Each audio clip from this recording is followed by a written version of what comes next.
Hello friends, weekly market analysis చూస్తున్నాము.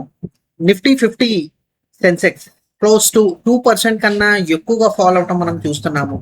ఇంకొక problem మనం చూస్తున్నాము, క్రూడ్ 100 కన్నా ఎక్కువగా పెరిగింది. So plus overall last 1 week continuously మనం చూసుకుంటే అంటే కన్సిక్యూటివ్ 5 సెషన్స్ లో మనం మార్కెట్ లో నెగటివిటీ అనేది మనం చూస్తున్నాము. సో డెఫినెట్లీ మార్కెట్ లో ఒక బియరిష్నెస్ అనేది మనకి చాలా క్లియర్ గా కనిపిస్తుంది.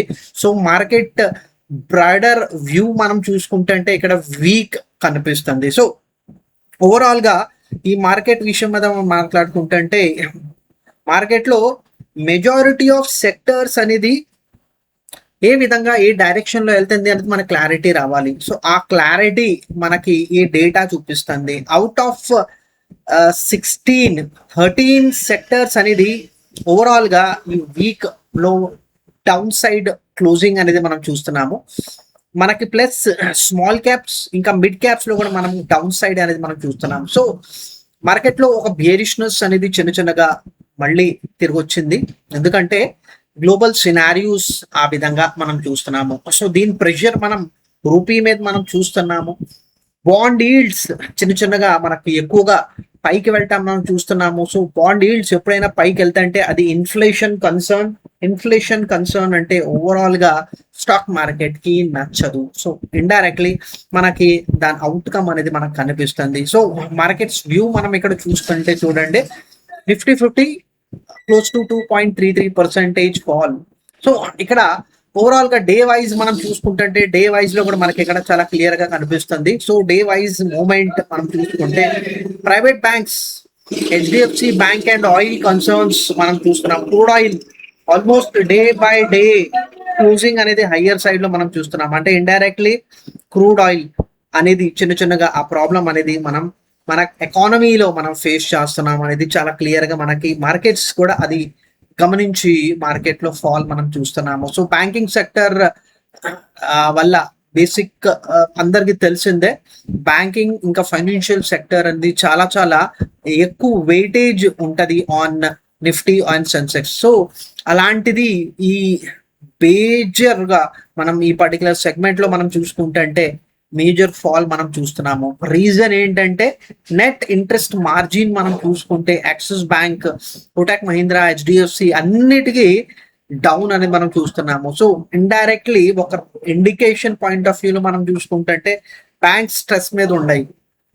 సో ఆ స్ట్రెస్ అనేది మనకి మార్కెట్లో అది నచ్చల. సో అది మనం చిన్నగా అర్థం చేసుకోవాలి. ప్లస్ ఓవరాల్ గా ఆయిల్ ఒక పెద్ద ప్రాబ్లం అందరికి తెలిసిన విషయమే.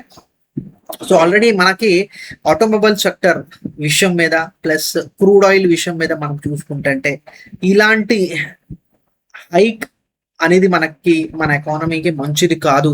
అది మనకి క్లియర్ గా ఈ పర్టికులర్ వారంలో తెలిసింది. కాబట్టి దానికోసమే మనకి ఓవరాల్ గా ఇలాంటి పర్ఫార్మెన్స్ మార్కెట్ లో మనం చూడటం జరుగుతుంది. సో స్పెసిఫిక్లీ మనకు నిఫ్టీ 50 కాకుండా మనం వేరే ప్రైవేట్ బ్యాంకింగ్ మనం చూసుకుంటే -4% వారానికి ఇంత చాలా పెద్ద ఫాల్ అనేది మనం చెప్పుకోవచ్చు. Financial services, banking, small cap, mid cap ప్రతి ఒక్క ఇంపార్టెంట్ సెగ్మెంట్ మనం చెప్పుకుంటే అది మైనస్ లో ఉంది. సో ఓవరాల్ అందుకనే మార్కెట్ లో కూడా మనం నెగటివిటీ అనేది మనం మరింతగా మనం చూస్తున్నాము. సో రిలేటివ్ స్ట్రెంగ్త్ ఈ పర్టికులర్ మార్కెట్ లో ఏది ఇస్తుంది అనుకుంటే అది ఆటోమొబైల్ సెక్టర్.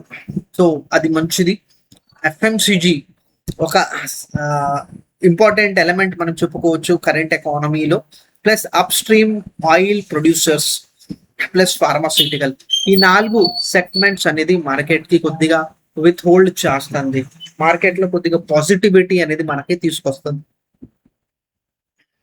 ఇది కాకుండా ఓవరాల్ గా బ్రాడర్ మార్కెట్ లో మనం చూసుకుంటే mid cap, small cap sectors ప్రతి ఒక్కటి మైనస్ లో ఉండటం వల్ల ఓవరాల్ గా మనకి మార్కెట్ లో ఒక బియరిష్నెస్ అనేది మనం ఇదివరకు మనం చెప్పుకున్నాము. సో వెడ్నెస్డే రోజు అవుట్ ఆఫ్ 14 సెక్టర్స్ అనేది డిక్లైన్ అయింది. థర్స్డే రోజు out of 16 sectors 15 sectors fall అవటం మనం చూస్తున్నాము.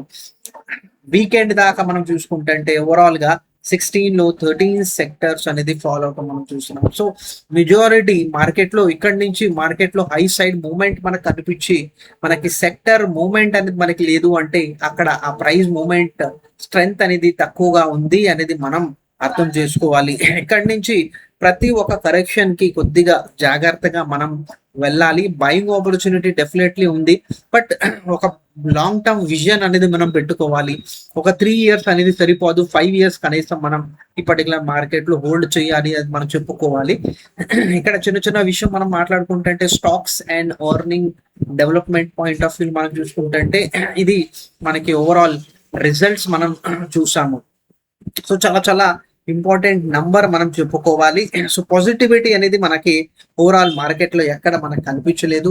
ఇండైరెక్ట్లీ మనం కార్పొరేట్స్ మీద మనకి పాజిటివ్ న్యూస్ అనేది మనకి రావట్లేదు కాబట్టి కార్పొరేట్స్ లో కూడా మనకి ఫాల్ అనేది మనం చూస్తున్నాము. సో ప్లస్ ఇక్కడ మనం చూసుకుంటే ఎఫ్ఐఎస్ కంటిన్యూస్లీ సెల్లింగ్ అనేది మనం చూస్తున్నాము. అదర్ దాన్ ట్యూస్డే కంప్లీట్ గా మార్కెట్ లో మనం చూసుకుంటే సెల్లింగ్ అనేది మనం ఎక్కువ జరిగింది. సో ఓవరాల్ గా మనకి డిఐఎస్ నుంచి నెట్ బయర్స్ పెరిగారు కాబట్టి క్లోజ్ టు ఎఫ్ఐఎస్ ఏ విధంగా అమ్మారు క్లోజ్ టు ఆ అమౌంట్ అనేది డిఐఎస్ పర్చేస్ చేయడం జరిగింది. సో డైరెక్ట్లీ చాలా మంచి విషయం. సో మనం ఇక్కడ మనం యాజ్ అ ఇన్వెస్టర్ మనం తెలుసుకోవాల్సింది ఏంటంటే కంటిన్యూ యువర్ ఎస్ఐపి ప్లస్ ఒక లిక్విడ్ క్యాష్ ఉంది అనుకుంటే మీరు లంసమ్ ఇన్వెస్ట్మెంట్ అనేది మీరు మీ మ్యూచువల్ ఫండ్ లో చేసుకోవచ్చు, ఆర్ షేర్స్ లో మీరు కావాలంటే మీరు పోర్ట్ఫోలియో అనేది యాడ్ చేసుకుంటానికి మీరు ముందుకు రావచ్చు. ఓవరాల్ గా మనకి ఏంటంటే మార్కెట్ సెంటిమెంట్స్ మనకి చాలా క్లియర్ గా అర్థం అవుతుంది. ప్లస్ ఎఫ్ఐఎస్ కూడా కంటిన్యూస్లీ సెల్ చేస్తున్నారు కాబట్టి దాని ఇంపాక్ట్ మార్కెట్ మీద ఇంకా స్ట్రెస్ఫుల్ గా మనం చూస్తున్నాము. సో ఓవరాల్ గా గ్లోబల్ నంబర్స్ మనం చూసుకుంటే క్రూడ్ మనకి మార్కెట్ కి మంచి ఇన్ఫర్మేషన్ అనేది మనకి ఇవ్వట్లేదు. మనకి ఇక్కడ US dollar to Indian currency అక్కడ కూడా మనకి ఏంటంటే వీక్నెస్ కనిపిస్తుంది. ఈల్డ్స్ పెరుగుతున్నాయి, అది మంచిది కాదు. ప్లస్ యుఎస్ ఈల్డ్ కి మనకి ఇండియన్ 10 ఇయర్స్ ఈల్డ్ కి మనకి డిఫరెన్స్ చూస్తుంటే దగ్గర దగ్గర 2%.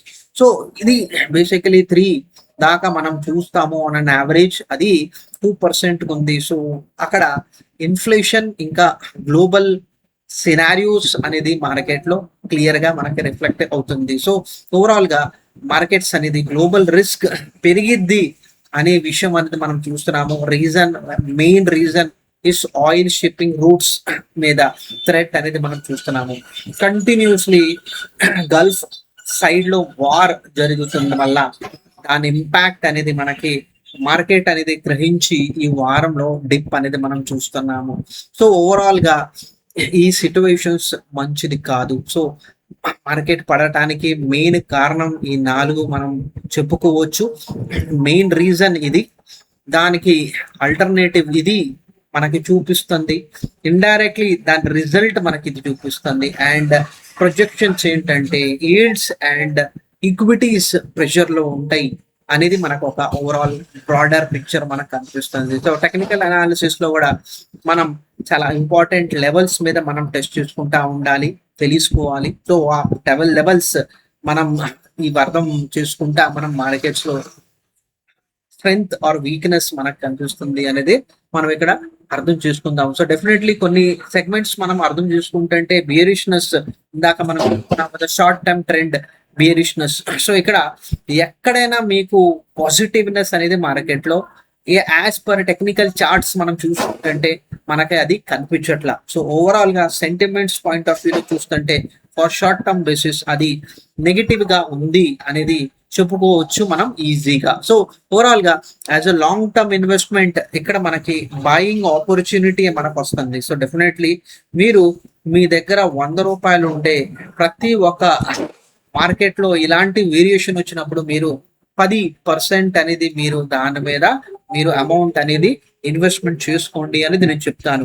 దీంతో పాటు డెఫినెట్లీ నెక్స్ట్ వీక్ మనకి క్రూడ్ ఆయిల్ మూవ్మెంట్ అనేది చాలా ఇంపార్టెంట్ మనం చెప్పుకోవచ్చు. ఏ విధంగా మిడిల్ ఈస్ట్ వార్ అనేది మనకి మూవ్మెంట్ అవుతుంది, మనకు అది చాలా చాలా ఇంపార్టెంట్ అనేది మనం చెప్పుకోవచ్చు. ప్లస్ ఏ విధంగా ఆర్బిఐ యాక్షన్ తీసుకుంటది అనేది మనకు వెయిట్ చేయాలి in the month of August ఇంకా టైం ఉంది, ఎర్నింగ్ సీజన్ ఉంటుంది కాబట్టి రే మనకి ఇక్కడ వర్షాలు కూడా మనం చూస్తున్నాము. సో ఆ వర్షాల సీజన్ లో మనం ఇక్కడ చూస్తుంటే మనకి బేసికలీ నెగిటివిటీ అనేది మనకి ఎక్కువ ఉంటుంది. పడే చోట వాన చాలా ఎక్కువ పడుతుంది, ఇంకా కొన్ని చోట్ల వాన అనేది ఎక్కడ అసలు కనిపించట్లేదు. సో పువర్ మాన్సూన్స్ ప్లస్ వర్షం అనేది వచ్చిన చోట చాలా చాలా అడ్వర్సిటీ అనేది తీసుకొస్తుంది అనేది మనం చెప్పుకోవచ్చు. ప్లస్ ఎఫ్ఐఎస్ మార్కెట్ లో కంటిన్యూస్లీ సెల్లింగ్ తీసుకుంటానే వెళ్తారు till the time we see a proper stability in మనకి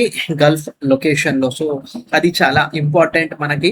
సో ఎందుకంటే మార్కెట్ లో హయ్యర్ నంబర్ ఆఫ్ సెల్లింగ్ అనేది ఎఫ్ఐఎస్ చేస్తున్నారు. సో ఎఫ్ఐఎస్ కి స్టేబుల్ అవ్వాలి అంటే డెఫినెట్లీ మార్కెట్ లో ఆ మూమెంట్ అనేది మనకి తెలుస్తుంది. సో ఓవరాల్ సినారియో డెఫినెట్లీ ఇవన్నీ లెవెల్స్ మనం గుర్తుంచుకోవాలి. సో స్ట్రాంగ్ రివర్సల్ ఎప్పుడు జరిగిద్ది అనేది మనం అర్థం చేసుకుంటే డెఫినెట్లీ క్రూడ్ ఫాల్ అయిన తర్వాతే మనకి ఆ రిలీఫ్ అనేది మనం చెప్పుకోవచ్చు.